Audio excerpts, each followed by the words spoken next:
Me presento, mi nombre es Arturo, soy estudiante de la carrera médico cirujano, voy ahorita en cuarto año y por parte de este programa de personas instructoras, pues vengo a apoyaros con el tema de páncreas endocrino. Y bueno, para empezar, vamos a tocar un punto de los temas que vamos a revisar.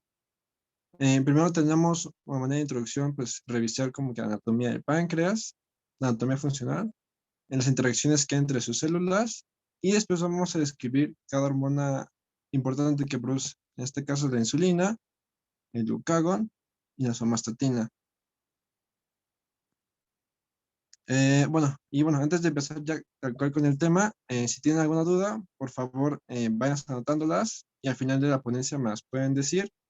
¿Esto por qué? Porque en el caso de que durante la clase se pueda resolver su duda, pues bueno, ya no habrá necesidad de preguntarla. Lo que sí es que si hay una parte en la que me fui rápido o no se entendió bien, con tranquilidad total pueden poner en el chat que repita esa parte y yo repetiré sin problemas. Ahora sí, comenzando con la anatomía funcional del páncreas, pues bueno, tenemos que el páncreas tiene dos partes, una parte exócrina y una parte endocrina. La parte exócrina se va a encargar de producir enzimas digestivas. ¿Y esto para qué? Para que cuando ingeramos alimentos, pues después de pasar por el estómago y que se haya disuelto, ahora se rompa en moléculas más pequeñas y pasa absorbido en el intestino. También secreta bicarbonato, ¿por qué? Porque en el estómago recuerden que se secreta ácido, entonces pues este ácido no va a pasar así al intestino, tiene que amortiguarse ese impacto y por eso está el bicarbonato. Y bueno, esto es por la parte exocrina. Por la parte endocrina, vamos a tener producción de varias hormonas, entre las que tenemos insulina, glucagón, somatostatina y peptídeo pancreático. Y estas van a ser producidas por cuatro tipos de células, las alfa, las beta, las delta y las F, o también llamadas PP. Y bueno, aquí les pongo dos imágenes en las que se ve la anatomía macroscópica del páncreas. Aquí, como pueden ver, el conducto pancreático es el que va a llevar toda la secreción de las glándulas exocrinas hacia el duodeno, ¿no? Y aquí se estaría secretando las enzimas digestivas y el bicarbonato. Ahora, si hacemos un acercamiento, en algunas partes del páncreas podemos encontrar en los hidratos de Langerhans con las horas que ya les comentaba, las alfa, las beta, las delta y las F. Entonces, vamos a comentar un poquito más de configuración de estos hidratos de Langerhans. Comenzamos a las células alfa, las cuales van a secretar el glucagón. Estas se van a agrupar más que nada en la periferia y representan el 25% de islote. Las podemos identificar aquí en el esquema en color amarillo, como pueden ver aquí. Se encuentran en la periferia y son el 25% de islote aproximadamente. Después tenemos a las células beta, las cuales secretan insulina, proinsulina y péptido C. Ahorita vamos a hablar de cómo es que lo hacen. Y bueno, estas van a ser las más abundantes, ya que representan aproximadamente el 60% del islote y se distribuyen por todo el islote, pero especialmente también en el centro. En el esquema aquí las vemos dibujadas de color café, como pueden ver aquí, ¿no? Son más numerosas, están en todas partes. Luego tenemos las células delta, las cuales secretan somatostatina y igual se van a agrupar como células alfa en la periferia y representan el 10% del islote. Como las pueden ver aquí en tono como verde claro, están en la periferia y son pocas. Y por último tenemos a las células F, también llamadas células productoras de peptídeo pancreático. Por eso hace rato decía células PP. Y bueno, como su nombre lo dice, secretan el peptídeo pancreático y son las que están en menor proporción en el islote de Langerhans. Y las podemos ver aquí en este esquema representadas con el color azul. Ahora, aparte del islote de Langerhans, quiero que noten cómo alrededor hay muchos acinos de glándulas exócrinas de páncreas. En su mayoría, el páncreas está constituido por la parte exócrina y solamente en algunas partes y en menor cantidad pues se van a encontrar estos islotes con la parte endocrina. Ahora, algo importante que hay que saber es, por ejemplo, la somatostatina, ya hablaremos más tarde, se encarga de inhibir la producción de insulina y glucagón. Se dice que, por ejemplo, la somatostatina, a los niveles que se secreta, sería capaz de inhibir totalmente toda la producción de insulina. Pero ¿por qué es que no lo hace de manera total?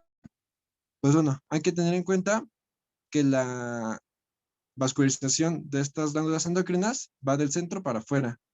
Entonces, por ejemplo, si la somatostatina, que en este caso está en color morado, va a inhibir la secreción de insulina, pues no va a poder inhibir todas que están en el centro. ¿Por qué? Porque la secreción va de adentro para afuera. Solo va a inhibir la producción de aquellas que están en la periferia o más alejadas de ellas. De igual manera, por ejemplo, en los libros nos hablan de que el glucagón estimula la secreción de insulina. Pero de nuevo, el glucagón se encuentra en la periferia. Aquí lo representan en células de color verde. Y como pueden ver, pues ya no hay tantas células de beta a comparación del centro en la periferia. Entonces, este efecto, pues, aunque se describe en los libros, no va a ser muy importante fisiológicamente. Entonces, quiero que entiendan esto de la acción paracrina de las hormonas. Y ahora, ya habiendo dado una introducción de todo el páncreas, pues vamos a hablar de la primera hormona, en este caso que es la insulina. Bueno, vamos a empezar con su síntesis. La síntesis, pues no, vamos a tener que iniciar con la formación de la preproinsulina, la cual consta de 4 partes. 3 son dominios proteicos, A, B y C, y la otra parte es un péptido de señal. Ahora, después pasa por el retículo endoplásmico rugoso. Aquí le van a quitar ese péptido de señal y solamente va a quedar con los dominios A, B y C. A este componente que queda se le llama proinsulina. Después, en el aparato de Golgi, se va a dividir estos 3 dominios, pero entre comillas, porque los dominios A y B van a quedar unidos por puentes de sulfuro, de tal manera que nos va a quedar el péptido C solito y los dominios A y B que les vamos a denominar insulina. Aquí vamos a representar estos gráficamente. Vemos cómo sale del ribosoma, que da la proteína.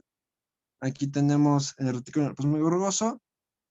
Aquí se le quita el péptido señal y que nos queda una proinsulina, la cual solamente consta de ¿qué? De los 3 dominios proteicos, A, B y C. Después, esto pasa al Golgi.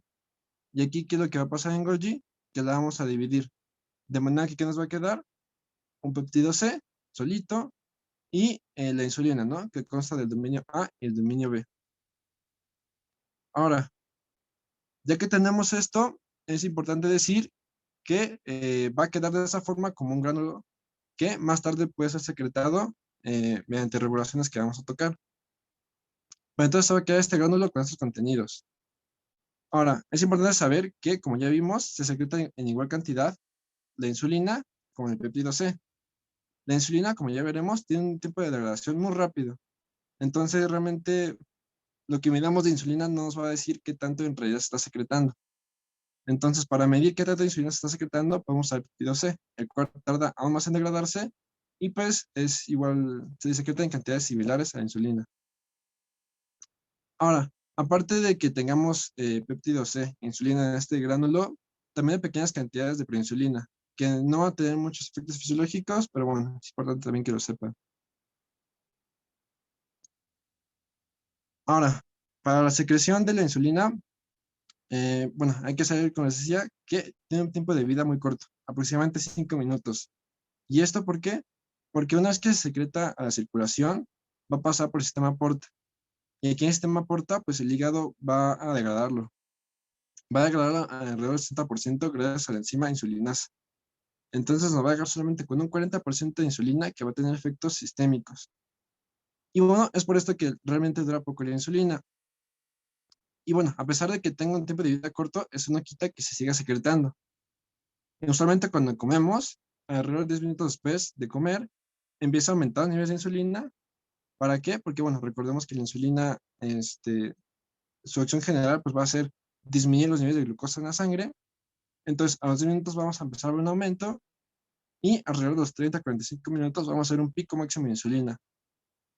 Y bueno, hoy en día, como ustedes ya lo están viendo en Pharma o ya lo vieron, existen análogos de insulina, los cuales pues ya juegan con este paso degradativo del hígado y tienen unos picos de acción más altos o más bajos, dependiendo para qué se quiera usar. Ahora, aquí les pongo una tablita de los factores de manera general que van a regular la secreción de insulina. Ahorita vamos a tocar los más importantes, pero bueno, entre los que aumentan la secreción de insulina, tenemos el aumento de glucosa en sangre, el aumento de ácidos grasos en sangre, el aumento de aminoácidos en sangre, varias hormonas gastrointestinales, el glucagón, también el sistema nervioso parasimpático, etcétera, etcétera, ¿no? Y entre aquellos que disminuyen la secreción de insulina, pues tenemos una baja de glucosa en la sangre, tenemos el ayuno, tenemos homeostatina, tenemos el sistema simpático por medio de una vía alfa-adrenérgica y tenemos la leptina. Ahora, em, vamos a hablar del principal componente que regula la insulina. En este caso es la glucosa. Y bueno, vamos a hacerlo a través de paso por paso y con este esquema que está muy tranquilito, no está tan bestia. Entonces, ¿qué tenemos primero? Tenemos primero que cuando comemos nosotros, pues, ¿qué pasa con la comida? Pasa por el tracto digestivo, se digiere, se absorbe en el intestino y hay un aumento de los niveles de glucosa en la sangre. Ahora, esta glucosa en la sangre, pues puede entrar a varias células. En este caso va a entrar la célula beta del páncreas. ¿Cómo lo va a hacer? Lo va a hacer por un transporte pasivo, que en este caso es el GLUT2. ¿Qué significa? Glucosa transportador 2. Ok, una vez que entra esta glucosa a la célula, ¿qué es lo que va a pasar? Pues se va a fosforilar y se va a transformar en glucosa 6-fosfato. Ahora, ¿por qué es importante mencionar este paso? Porque, bueno, la enzima que hace este paso se llama glucosinasa. La glucosinasa, usualmente, a niveles normales de glucosa, no es muy afín a la glucosa, no hace tanto caso. Entonces, cuando realmente empieza a trabajar eh, esta enzima, es cuando hay un aumento eh, de glucosa en la sangre y por lo tanto en la célula. ¿Y esto qué nos va a permitir? Que, bueno, con la glucosa de fosfato ya puede ingresar a varias vías. En este caso, pues va a ingresar a lo que conocemos como glicólisis y como ciclo de Krebs. Entonces, es importante saber esta limitante que pone la glucosinasa. Y bueno, les comentaba que ya después que esta glucosa de fosfato es formada, se lleva a cabo el metabolismo que ustedes vieron en primer año, que es ciclo de Krebs, bueno, glicólisis y ciclo de Krebs. Esto que nos va a dar va a generar ATP. Y este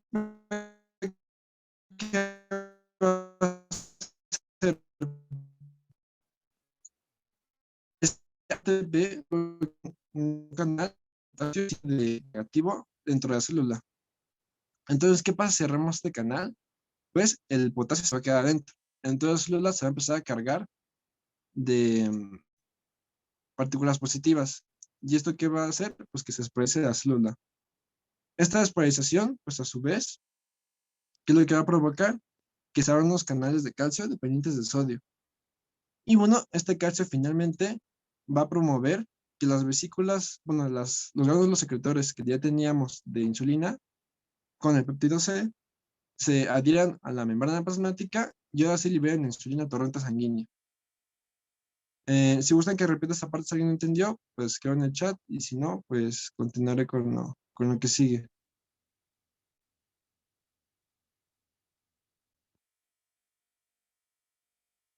Pues bueno, continuando, tenemos estas regulaciones, aparte de la glucosa. En este caso vamos a mencionar tres. Una de esas las incretinas, que son otras proteínas. En este caso es la colecitoquinina, el péptido similar al glucagón tipo 1, o también llamado GLP-1. El péptido a nivel gástrico también es una incretina. Y bueno, estas incretinas, ¿qué es lo que van a hacer? Van a regular a lo positivo la secreción de insulina, es decir, van a potenciar su secreción. Y bueno, es importante decir también que son degradadas por la dipeptidasa 4. Ahora, ¿por qué les remarco estas dos proteínas en azul? Pues bueno, el GLP-1 es la incretina más importante, la que tiene más efecto fisiológico. Entonces se puede usar como blanco terapéutico para producir análogos de esta proteína y así estimular aún más la producción de insulina en pacientes diabéticos. También puede haber fármacos que inhiban esta enzima degradativa. ¿Para qué? Para potenciar por más tiempo el efecto de esta proteína natural. Y bueno, es por eso que se las marco en azul. Ahora, tenemos otras vías por el sistema nervioso. En el caso de la vía parasimpática, pues bueno, tenemos fibras vagales que usualmente liberan acetilcolina Y en este caso lo que van a ocasionar en la célula beta del páncreas es que aumente todavía más la secreción de insulina. Y por otro lado, tenemos la vía simpática, que, bueno, por vías adrenérgicas va a disminuir la secreción de insulina. Esta se va a ver más cuando se hace ejercicio. Y esto porque cuando se hace ejercicio, imagínense si el individuo pues consumiera, tuviera niveles altos de insulina y esto ocasionaría que la glucosa ingresara a las células y nos daría un estado de hipoglucemia. Entonces, para que esto no ocurra, pues bueno, ahí está la vía simpática, la cual inhibe la secreción de insulina. Ahora vamos a representar un poquito más esquemáticamente esto. En la parte superior de arriba, que es aquí, tenemos la acetilcolina, lo cual a través de la fosfolipasa C va finalmente a promover la liberación de calcio y esto, como ya vimos, va a llevar a la secreción de los gránulos de insulina. Por otro lado, tenemos, por ejemplo, los agonistas beta-adrenérgicos, que ojo, no confundir con los alfa-adrenérgicos, que estos, junto con el glucagón, van a finalmente estimular la proteína A y esta nos va a promover la liberación de gránulos de insulina. Ahora, entre aquellos que se encuentran liberados a la baja, o sea, negativamente a la secreción de insulina, tenemos la vía simpática, ya hemos dicho los alfa-adrenérgicos, tenemos también la somatostatina, que pues van a inhibir esta vía que usa la proteína sinasa A, y bueno, esto va a disminuir la secreción de insulina. Ahora, hablando un poquito de los fármacos que pueden ser usados en este proceso, eh, tenemos, por ejemplo, el GLP-1, que como ya vimos, va a aumentar la secreción de insulina. ¿Y esto cómo lo va a hacer? Pues bueno, se va a unir en la proteína G y va a activar finalmente la proteína sinasa A. ¿Y esto qué nos va a llevar? Pues bueno, a la liberación de granos de insulina. Ahora, como ya hemos dicho, pueden hacerse análogos del GLP-1 que sean resistentes a la degradación y tengan un efecto más duradero. O por el contrario, se puede hacer inhibidores de esta enzima degradativa y hacer que esta acción de la GLP-1 perdure por más tiempo. Ahora, otro fármaco importante a mencionar es en este paso en el que el ATP bloquea a este canal de potasio sensible de ATP. Aquí entrarían los fármacos llamados sulfonilureas, que son hipoglucémicos orales, que pues bueno, al cerrar este canal van a ocasionar la expresión de la célula y finalmente la secreción de granos de insulina. Y bueno, espero esto haya quedado claro. Aquí un esquema más que nos representa la regulación general de la secreción de insulina.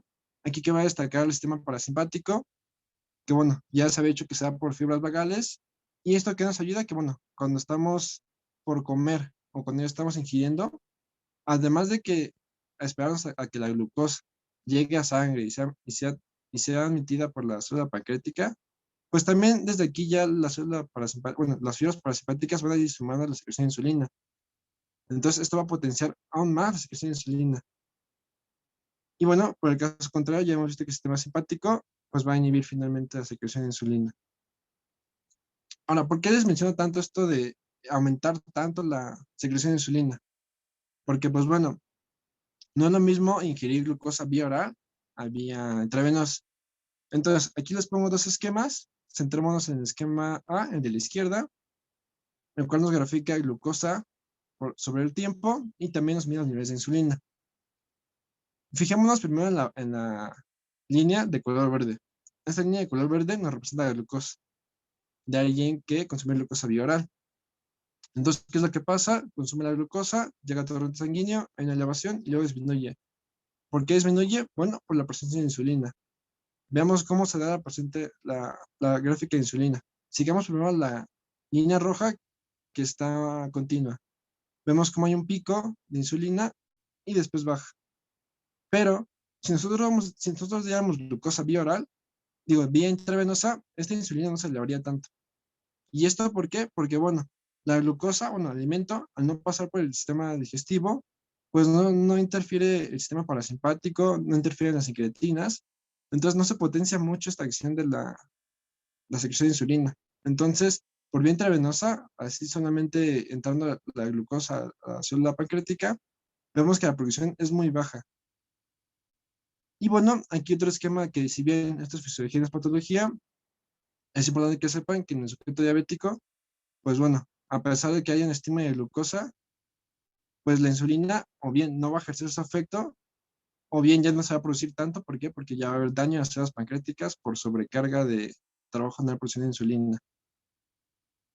Y bueno, pasando ya a las acciones que hace la insulina, como les decía, su acción principal va a ser disminuir los niveles de glucosa. ¿Cómo va a hacer esto?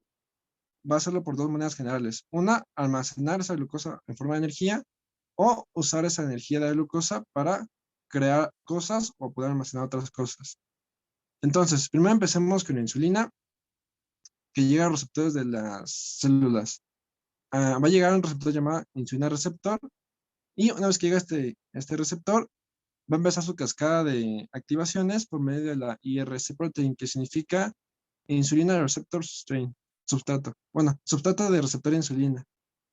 Esta proteína nos va a dar dos vías. La AKT, que es la que nos más importa. ¿Por qué? Porque tiene acciones metabólicas, que son las que nos importan ahorita, o la vía MAPK o la ERK, que tiene otras acciones que también son importantes, pero bueno, ahorita no vamos a tocar. Y bueno, en general se dice que la insulina pues tiene acciones anabólicas. ¿Esto qué nos quiere decir anabólico? Que va a construir cosas. Entonces, por ejemplo, se puede construir triglicéridos, bueno, almacenar ácidos grasos en forma de triglicéridos. Se puede estimular la síntesis de proteínas a partir de aminoácidos.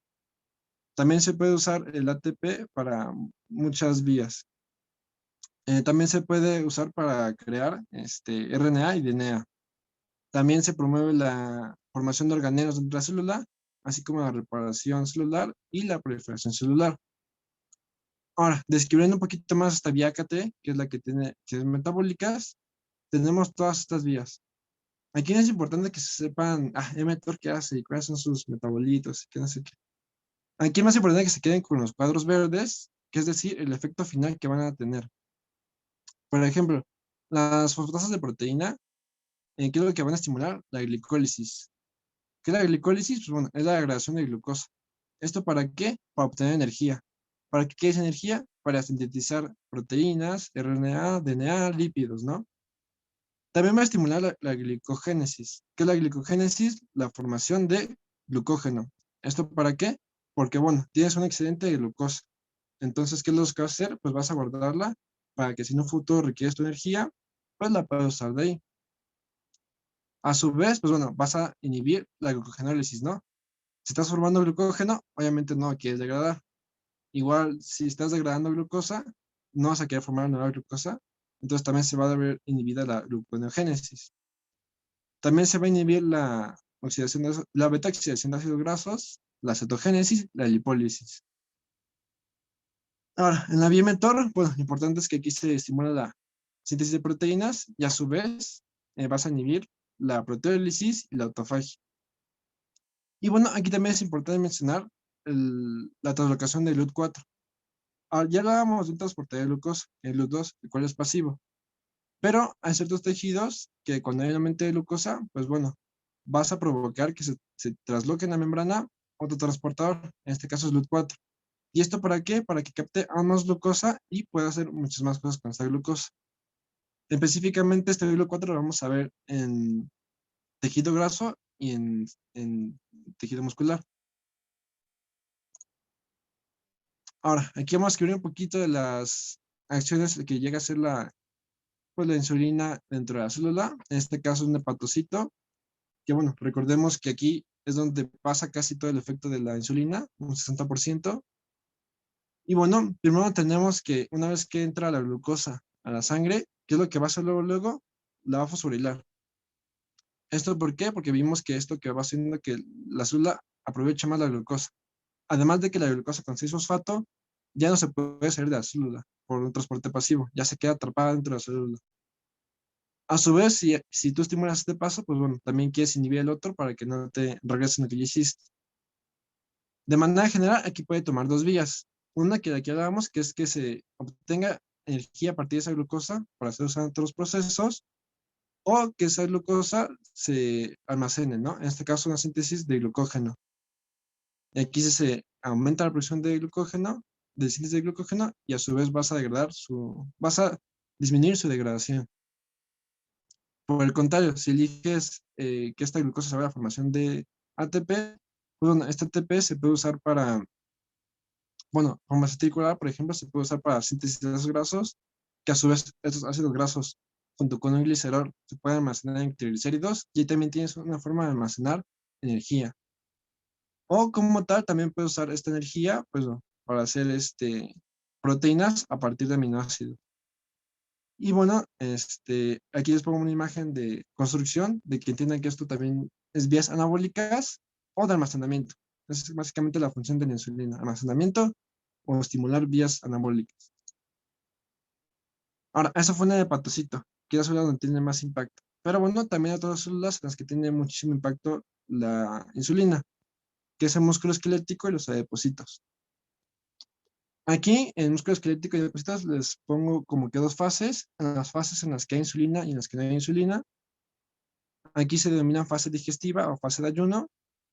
En la fase digestiva, ¿qué tenemos en el músculo esquelético? Pues bueno, tenemos aumento de glucosa, esto provocó aumento de insulina.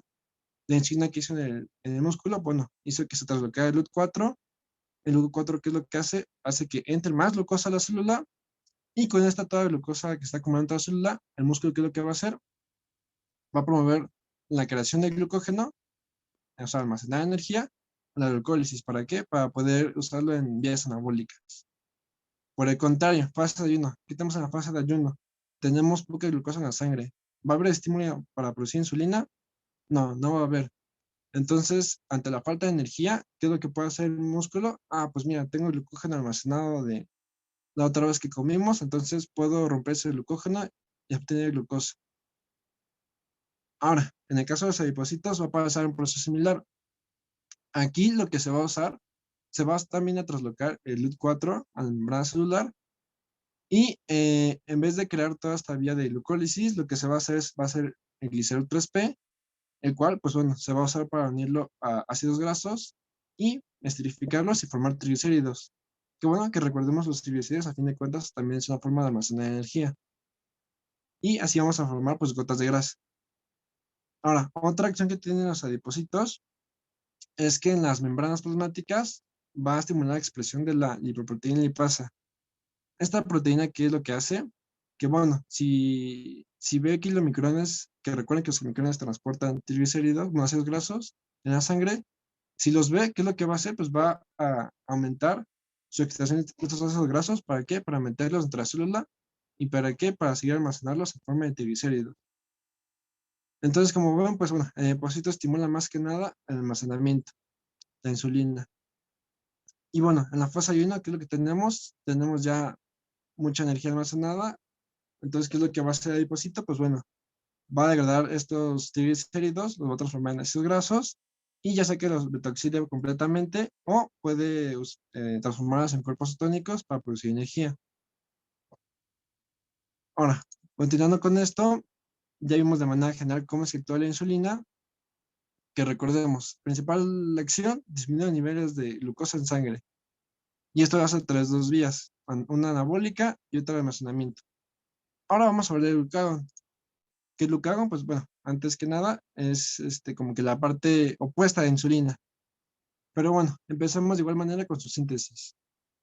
Vamos a ver que inicia con la formación de un preproducagón, el cual contiene varias partes. Tiene el prepéptido pancreático relacionado con glicentina, que es este café. Tiene el glucagón, tiene dos fragmentos intermedios y tiene dos proteínas similares al glucagón, el 1 y el 2. Además de que también tiene tiene un péptido señal. Entonces, ¿qué es lo que pasa? Que una vez que este preproducagón es sintetizado, pues bueno, igual va a entrar al retículo endoplasmático rugoso, aquí se le va a quitar el péptido señal, ¿y qué es lo que nos queda? Nos queda un proglucagón. Ahora, este proglucagón, igual como vemos que tiene varias partes, se puede dividir de distintas maneras dependiendo en qué tejido estemos. Por ejemplo, si estamos en el tejido pancreático, se va a dividir de tal manera que nos quede este polipeptido pancreático relacionado a la glicentina, GRPP, nos va a quedar glucagón, que es el que nos importa, y nos va a quedar un fragmento principal de proglucagón. Por el contrario, si el proglucagón es sintetizado en el intestino, aquí se va a dividir de tal manera que nos quede una glicentina y los péptidos similares al glucagón, 1 y el 2. Ahora, entonces vamos a entrar un poco más en acción que tiene el glucagón. Y bueno, su principal acción, como ya dije, es aumentar los niveles sanguíneos de glucosa. Es decir, lo contrario a lo que sería la insulina. ¿Qué es lo que va a estimular que el glucagón empiece a aumentar?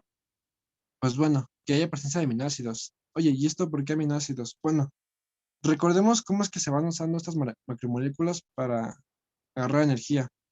Primero usamos carbohidratos para formar energía. Si no tienes carbohidratos, se usa lípidos. Si no tienes lípidos, se usa proteínas.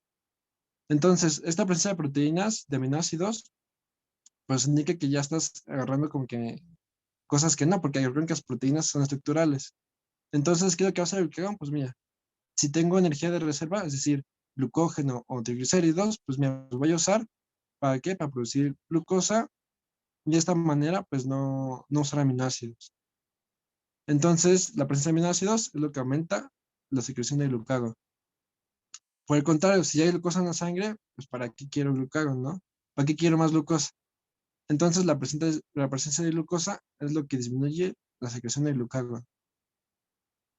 Ahora, el glucagón, una vez que es liberado a la sangre, igual va a pasar por el sistema porta y va a pasar por el hígado. Y aquí igual va a ser degradado en su mayoría por el hígado. Pero aquí es aún más grande el porcentaje, un 80%. Esto nos quiere decir que el efecto es aún más potente sobre el hígado y menos sobre el sistema. Y bueno, cabe mencionar que las células, si recuerdan, uno de los productos, las células L de intestino de la división de proglucagón, son las GLPs 1 y 2. La GLP2 no tiene tantos efectos como la GLP1, que ya dábamos antes, que es unicretina, la cual es un potenciador de la secreción de insulina. Ahora, el glucagón en sí, ¿cómo es que lleva a cabo sus funciones? Pues las lleva a cabo de una proteína, la proteína quinasa A, la cual se encarga de fosforilar numerosas enzimas. Aquí les pongo una lista de algunas cuantas que me parecieron importantes. No es necesario que se aprendan las enzimas tal cual, pero sí de los efectos que hacen. Por ejemplo, la fosforilasa sinasa aumenta la glucogenólisis. ¿Y esto de qué nos va a servir? Pues bueno, tenemos glucógeno almacenado, lo vamos a partir, ¿para qué? Para formar glucosa. ¿Por qué? Porque en mi torrente sanguíneo no tenemos glucosa. Entonces necesitamos producir más glucosa para que llegue a todo el sistema. También tenemos el inhibidor 1, el cual disminuye la glucogénesis. Obviamente, si tenemos crisis de glucosa, no vamos a almacenarla. Después tenemos el CREF, que es un factor de transcripción. Esto aumenta la glucosa a partir de metabolitos. Y bueno, por último tenemos el CAT1, que nos va a ayudar a la formación de cuerpos cetónicos. ¿Un cuerpo cetónico qué era? Pues bueno, un cuerpo cetónico era, recuerden que los ácidos grasos, la forma en que se obtiene energía de ellos es a través de la beta-oxidación. Esta sí es completa, pues bueno, se obtiene energía. Pero si la beta-oxidación es incompleta, se obtienen cuerpos cetónicos, de los cuales igual se puede obtener energía, y en este caso es donde el glucagón es lo que produce. Ahora, ¿por qué es importante los cuerpos cetónicos? Pongamos en una situación. Durante el ayuno, ¿qué es lo que tenemos? Tenemos unos niveles de insulina bajos. ¿Por qué? Porque no hay glucosa en sangre, o no hay tanta como si hubiéramos comido. ¿Esto qué es lo que hace? Que si hay poca glucosa, hay poca insulina y por el contrario se va a empezar a estimular la secreción de glucagón. Este glucagón, ¿qué es lo que va a promover? La formación de cuerpos cetónicos. Y los cuerpos cetónicos son muy importantes para el tejido nervioso, ya que el tejido nervioso sí puede aprovechar los cuerpos cetónicos para obtener energía. Y es por esto que el glucagón pues, ayuda a mantener al cerebro nutrido en estados de ayuno. Otros efectos que va a tener el glucagón pues, van a ser la lipólisis en tejido graso, para que para obtener energía, y la proteólisis en tejido muscular, en caso de que, bueno, igual requiramos energía de proteínas. Permítanme Tomo agua.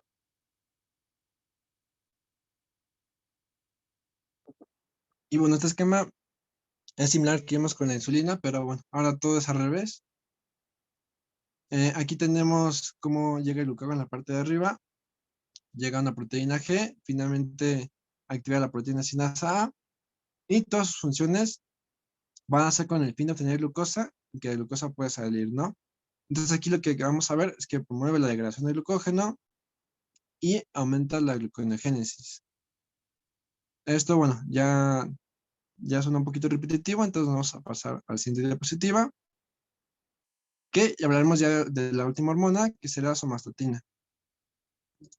La somatostatina, pues bueno, más que nada va a ser una enzima inhibitoria, una proteína inhibitoria, se secreta en las células beta del sistema pancreático y nos va a inhibir muchísimas hormonas, entre las cuales, bueno, destaca la insulina y el glucagón. Pero en sí inhibe otras como la gastrina, el péptido intestino vasoactivo, hormona estimulante de tiroides, etcétera, etcétera. De hecho, farmacológicamente se puede usar la somatostatina para tratar tumores endocrinos. Y bueno, es importante saber que la somatostatina se regula a niveles altos, se regula a la baja cuando hay niveles altos de glucosa. ¿Y esto por qué? Porque, bueno, recordemos que en niveles altos de glucosa que van a estimular la producción de insulina. Entonces, tú no quieres que la insulina se vea inhibida. Entonces, la glucosa, pues lo que va a hacer es reducir los niveles de somatostatina. ¿Qué es lo que pasa cuando estos niveles de glucosa van bajando? Pues la somatostatina deja de ser desinhibida. ¿Y esto qué nos va a ayudar? A que se inhiba ahora sí la insulina y no caigamos en un estado hipoglucémico. Y bueno, aquí nada más pongo una imagen de que prohíbe. Y por parte de mí sería todo de Pancreas Endocrino. Les dejo mis redes, no para que me vayan a seguir, sino para que si tienen alguna duda o si requieren algún tipo de material para la carrera, pues me lo puedan pedir sin ningún problema. También recuerdo que tienen que hacer su examen post-evaluación para ver si eh, aprendieron bien y sería todo por mi parte. Muchas gracias.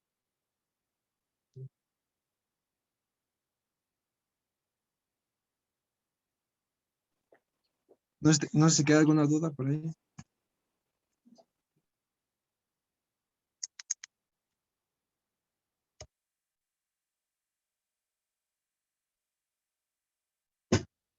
Oh, qué bien que todo quedó claro, chicos.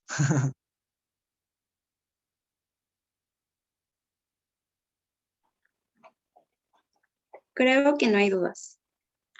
Pues bueno, Gracias. Oigan, no se vayan, les tengo que decir algo. Bueno, no sé si ya le quité la palabra a Arturo. De no, verdad sí, no hay adelante. dudas. Si no, ya empiezo yo de Castro. Sí, ya. Esperen, déjenme poner que voy a dar una lista. Nadie me respete en la DMF. A ver, atentamente. Deje de la DMF. Ok, a ver, denme. Hay que dar un minuto a ver si entra alguien más, porque yo no doy avisos dobles y ya no voy a publicar sin WhatsApp. A ver, esperen. Y no sé si anda Fer por ahí para que puedan cortar la grabación.